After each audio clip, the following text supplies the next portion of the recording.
Friends, welcome to the study Sudeep YouTube channel. ಇವತ್ತಿನ ವಿಡಿಯೋದಲ್ಲಿ 9 ಮತ್ತು 10ರ ಕರೆಂಟ್ ಅಫೇರ್ಸ್ ಬಗ್ಗೆ ನೋಡೋಣ. ಪ್ರಸ್ತುತ ಮುಖ್ಯ ಚುನಾವಣಾ ಆಯುಕ್ತರು ಯಾರು? ಇದಕ್ಕೆ ಸರಿಯಾದ ಉತ್ತರ ರಾಜೀವ್ ಕುಮಾರ್.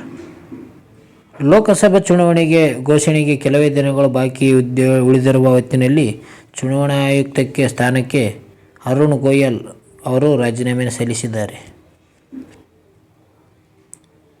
ಚುನಾವಣಾ ಆಯೋಗವು ಹುದ್ದೆಯು 2ನೇ ಅತ್ಯುನ್ನತ ಸ್ಥಾನವನ್ನು ಹೊಂದಿದೆ.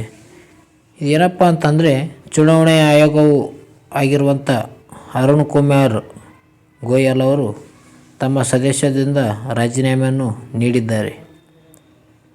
ಗೋಯಲ್ ಅವರ ರಾಜೀನಾಮೆಯನ್ನು ರಾಷ್ಟ್ರಪತಿ ದ್ರೌಪದಿ ಮುರ್ಮು ಅವರು ಅಂಗೀಕರಿಸಿದ್ದಾರೆ ಎಂದು ಕೇಂದ್ರ ಕಾನೂನು ಸಚಿವಾಲಯದ ಅಧಿಸೂಚನೆಯಲ್ಲಿ ಹೇಳಲಾಗಿದೆ. ಚುನಾವಣಾ ಆಯುಕ್ತರ ನೇಮಕ ಮಾಡುವವರ ಬಗ್ಗೆ ಸ್ವಲ್ಪ ಮಾಹಿತಿ ನೋಡೋಣ. ಪ್ರಧಾನಮಂತ್ರಿ, ಲೋಕಸಭೆ ವಿರೋಧ ಪಕ್ಷದ ನಾಯಕ ಮತ್ತು ಕೇಂದ್ರ ಸಚಿವರೊಳಗೊಂಡ ಆಯ್ಕೆ ಸಮಿತಿಯನ್ನು ರಚಿಸಬೇಕು. ಅವರಿಂದ ಚುನಾವಣಾ ಆಯುಕ್ತರನ್ನು ನೇಮಕ ಮಾಡಲಾಗುತ್ತದೆ. ಇವರ ಅಧಿಕಾರಾವಧಿ ಎಷ್ಟಪ್ಪ ಅಂತಂದರೆ 6 ವರ್ಷ ಅಥವಾ 65 ವರ್ಷಗಳು ಇರುತ್ತದೆ. ಈಗ ಚುನಾವಣೆ ಸ್ಥಾಪನೆ ಬಗ್ಗೆ ಸ್ವಲ್ಪ ಮಾಹಿತಿಯನ್ನು ನೋಡೋಣ. ಚುನಾವಣಾ ಆಯೋಗವು ಸ್ಥಾಪನೆಯಾಗಿದ್ದು 1950 ಜನವರಿ 25 ತಾರೀಕು. ಅದೇ ರೀತಿಯಾಗಿ ರಾಷ್ಟ್ರೀಯ ಮತದಾರರ ದಿನ ಯಾವಾಗಪ್ಪ ಅಂತಂದರೆ ಜನವರಿ 25ನೇ ತಾರೀಕು. ಅದೇ ರೀತಿಯಾಗಿ ಸಂವಿಧಾನದಲ್ಲಿ ಎಷ್ಟನೇ ವಿಧಿ ಚುನಾವಣಾ ಆಯೋಗ ಬಗ್ಗೆ ಹೇಳುತ್ತಪ್ಪ ಅಂತಂದರೆ 324ನೇ ವಿಧಿ ಚುನಾವಣಾ ಆಯೋಗದ ಬಗ್ಗೆ ಹೇಳುತ್ತದೆ. ಅದೇ ರೀತಿಯಾಗಿ ಇವತ್ತಿನ ನೆಕ್ಸ್ಟ್ ನ್ಯೂಸ್ ಏನಪ್ಪ ಅಂತಂದರೆ, 2024ರ ಮಿಸ್ ವರ್ಲ್ಡ್ ಕಿರೀಟ ಮುಡಿಗೇರಿಸಿಕೊಂಡವರು ಯಾರು?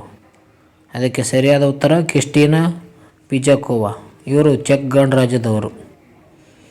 28 ವರ್ಷ ಬಳಿಕ ಭಾರತದಲ್ಲಿ ನಡೆದ ಮಿಸ್ ವರ್ಲ್ಡ್ ಸ್ಪರ್ಧೆಯಲ್ಲಿ ಚೆಕ್ ಗಣರಾಜ್ಯ ಸುಂದರಿಯಾಗಿರುವ ಕ್ರಿಸ್ಟಿನಾ ಪಿಜಾಕೋವಾ ಅವರು ವಿಜೇತರಾಗಿದ್ದಾರೆ. ಲೆಬನಾನ್ ಸುಂದರಿ ಯಸ್ಮೀನಾ ಅವರು ಮೊದಲ ರನ್ನರ್ ಅಪ್ ಆಗಿದ್ದಾರೆ. ಇದರಲ್ಲಿ ವಿಜೇತರಾದವರು ಕ್ರಿಸ್ಟಿನಾ ಪಿಜಾಕೋವಾ. ಅದೇ ರೀತಿ ರನ್ನರ್ ಅಪ್ ಆದವರು ಯಸ್ಮೀನಾ. ಭಾರತ ಈ ಪ್ರತಿಷ್ಠಿತ ಪ್ರಶಸ್ತಿಯನ್ನು 6 ಸಲ ಗೆದ್ದಿತ್ತು. ಅದೇ ರೀತಿಯಾಗಿ ಅಂತಾರಾಷ್ಟ್ರೀಯ ಮಟ್ಟದಲ್ಲಿ ನಡೆಯುವ 4 ಸೌಂದರ್ಯ ಸ್ಪರ್ಧೆಗಳ ಬಗ್ಗೆ ಸ್ವಲ್ಪ ನೋಡೋಣ. ಮಿಸ್ ವರ್ಲ್ಡ್ ಇದು ಪ್ರಾರಂಭವಾದ 1951. ನೀಡುವ ದೇಶ ಯಾವುದಪ್ಪ ಅಂತಂದರೆ UK.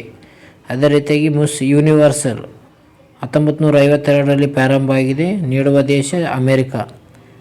ಅದೇ ರೀತಿಯಾಗಿ ಮಿಸ್ ಇಂಟರ್ನ್ಯಾಷನಲ್ 1950. ನೀಡುವ ದೇಶ ಜಪಾನ್. ಮಿಸ್ ಅರ್ತ್ ಪ್ರಾರಂಭದ 2001. ನೀಡುವ ದೇಶ ಫಿಲಿಪೈನ್ಸ್.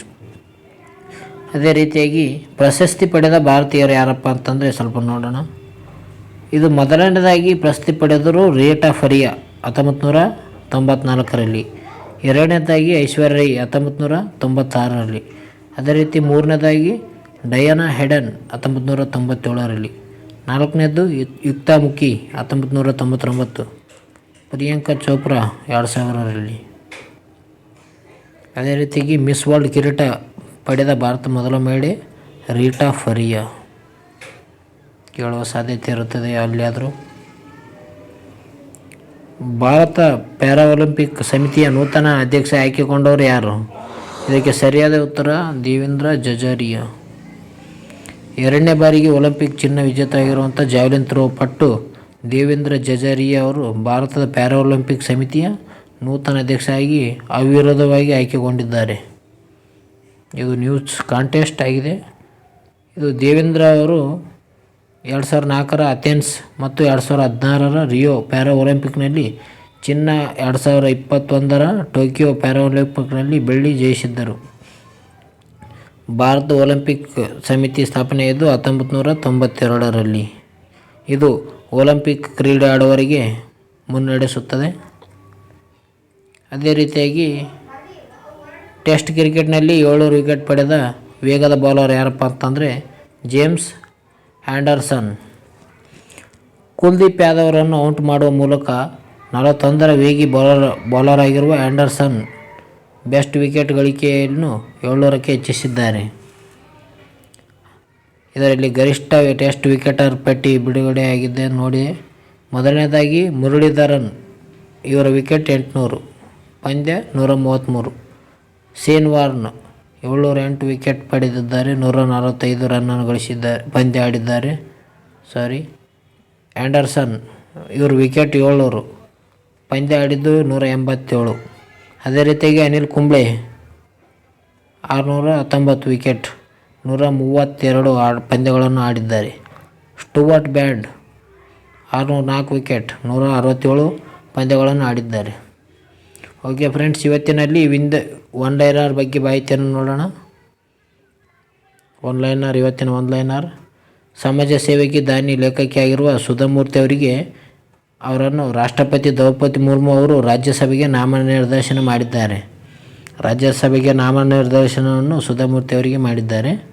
ಅದೇ ರೀತಿ ಎರಡನೇದು ಏನಪ್ಪ ಅಂತಂದರೆ, ಪಾಕಿಸ್ತಾನದ ಅಧ್ಯಕ್ಷರು ಆಯ್ಕೆಗೊಂಡವರು ಯಾರಪ್ಪ ಅಂತಂದರೆ ಆಸಿಫ್ ಅಲಿ. ಅದೇ ರೀತಿಯಾಗಿ ಮೂರನೇದಾಗಿ ಫಾರ್ಮುಲಾ 1 F1 ಅಥವಾ ಬ್ರೈನ್ ಗ್ರ್ಯಾಂಡ್ ಪಿಕ್ಸ್ 2024 ಗೆದ್ದವರು ಮ್ಯಾಕ್ಸ್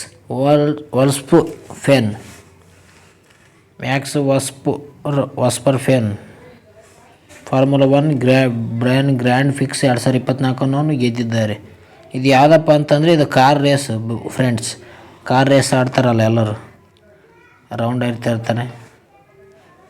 ಒಂದು 20 ತಂಡಗಳಿರುತ್ತೆ. 10 ತಂಡಗಳು 20 ಜನ ಭಾಗಿಯಾಗೋರು.